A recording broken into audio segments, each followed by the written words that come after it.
Hey there, and welcome to another Kidlit Chat. I have Adria Goetz with me here. Hey, Adria, how are you? I'm good. How are you? Just wonderful. Thank you so much for taking the time to join us. So you're with Martin Literary, which is a super awesome agency, and you kind of went a little bit different. So we've been chatting with agents, and most of them dive into publishing and do like editing and all these things. But you knew right away you wanted to be an agent. So what made you decide that? Yeah, well, my original plan was to become an editor because I thought that sounded very dreamy and romantic. And I was in college thinking about my future and was like, well, I want to work in publishing. I think I want to be an editor, but I should really get a sense for how the industry works, what else is out there, and just get a sense. And so I just applied to every publishing or publishing adjacent internship that I could find. And I got an internship at Martin Literary, the agency that I'm still at. And once I saw what agents did, it was game over for me. Really? Like, this is what I want to do, because it's such a wonderful mix of creativity, but also practical business smarts, and there's like a nurturing, maintaining of a relationship with authors. There's an advocacy element. I'm a big sister, so I like advocating for other people. And it was just a job that felt like it highlighted all of my strengths as a person. And I don't think that would have been the case with editing. I don't think I would be like that good detail-oriented eagle eye type of person. I don't think I could read a manuscript a million times. I can help get a project ready for an editor's eyes, but I don't think I would have been wonderful at really getting in the weeds of a book the way editors do. And another reason I chose agenting was just kind of a logistical, practical reason, and that's my roots are here in the Pacific Northwest. My family is here. My husband's family is here. I have 3 sisters that I like need to live within an hour of.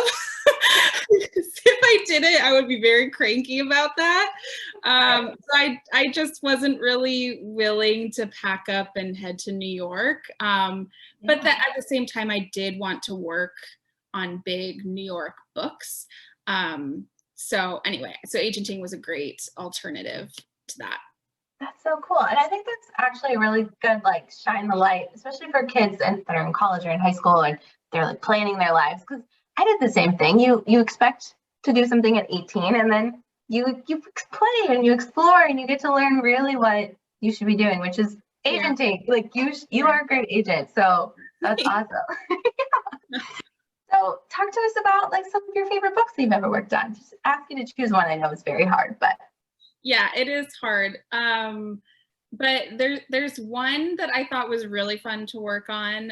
It hasn't published yet, but it's a picture book called Lou by Brianna Carzu. I'll just show you. I'll just put my phone up to the screen so you can see the book cover. It publishes with HarperCollins this summer, and it's a story about a fire hydrant named Lou who has grown weary of being the neighborhood toilet for dogs. And he's just kind of like, is this all I'm meant for? Just to be peed on all day long. And it's just like, it was so fun to work on, because every time I read a new version of the manuscript or saw a new version of the dummy, because Brianna's an author illustrator, I would laugh every single time. It's so funny.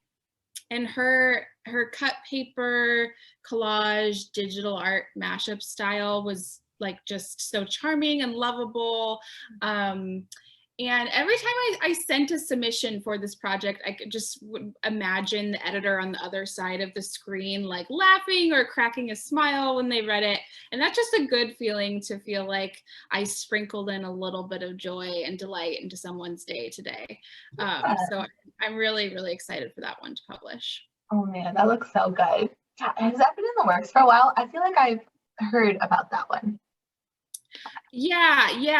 We subbed it in 2020. So okay. Yeah. It always takes a while for those publishing contracts to come to fruition. Patience, the game of publishing. I love it. Yeah. Well, that sounds super fun. And obviously we're going to chat a lot more about publishing and agency and all that stuff, but I want to chat about you because you're here and we get to hang out with you. And I mean, look at your background. Look how beautiful. You live in this awesome Victorian house. I grew up in an old Victorian house, so it's super fun. But what is that like? What is something unexpected from living in an old house that you wouldn't have thought of? I think something unexpected and delightful, especially when you're renovating an old home, which we've slowly been doing since we bought it, is the little remnants of history that you find when you peel back a layer of paint and find old wallpaper or open up a wall. We found this antique spoon, and we found hair in the plaster, which I was instantly like, someone was murdered here. But it turns out they just used to put horsehair in plaster.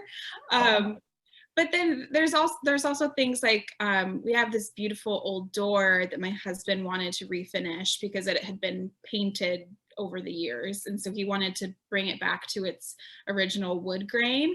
And he took the door off the hinges, and tucked behind the hinges were these little scraps of paper, and he brought them over to me and he was like, okay, work your magic. And I was like, okay.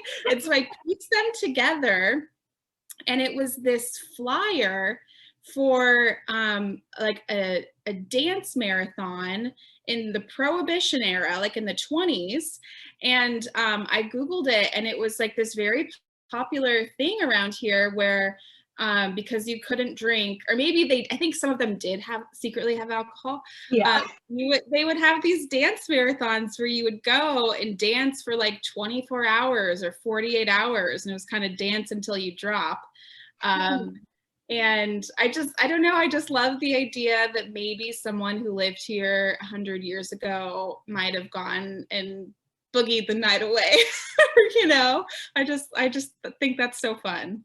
Oh my gosh, that is super fun. That almost makes me think of like It's a Wonderful Life, you know, when they're dancing and it's moving apart. Like I feel like that was a marathon. How cool. So gosh, think about all the stories that could live in your house. And all the human. Yeah, because how old is your house? It was built in 1890, so 132 years. Yeah. It's been around for a minute. Yeah.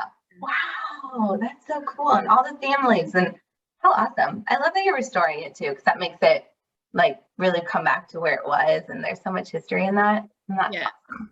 Yeah, especially when modern is like the trend. So it's always fun to do. Yeah. We're trying to restore it to its Victorian glory. Like when we moved in, every single wall was painted this like bright peach that was just super grating to the eye. And we're like, let's put in some nice wallpaper and some wainscoting and and hide some of this peach. Oh man. I applaud you for even wanting to do all the renovations, because that's a lot of work. It is a lot of work. Yeah. You have to love it. That's awesome. Well, speaking of things that you also like, you like cats. You have 2 cats, Maple and Mulberry. So I have a fun question. So if your kitty cats were to write a story, what do you think it would be about? So I thought about this for a while. I think it's an excellent question. I think it would be 2 different books because they have different perspectives. I don't think they would co-author. Although they love each other. They're sisters. They're snuggly. But so Mulberry, she has very long fur that sometimes gets so matted that it turns into these matted little tufts of fur. So we have to take her to the beauty salon to get them shaved out. So I think hers would be a picture book about going to the beauty salon, and there would be sort of like a social emotional learning angle where she's processing the anxiety that she feels, you know, on the drive and being handled by someone she doesn't know. But then she, ultimately feels better after she gets these, after she goes to the beauty salon.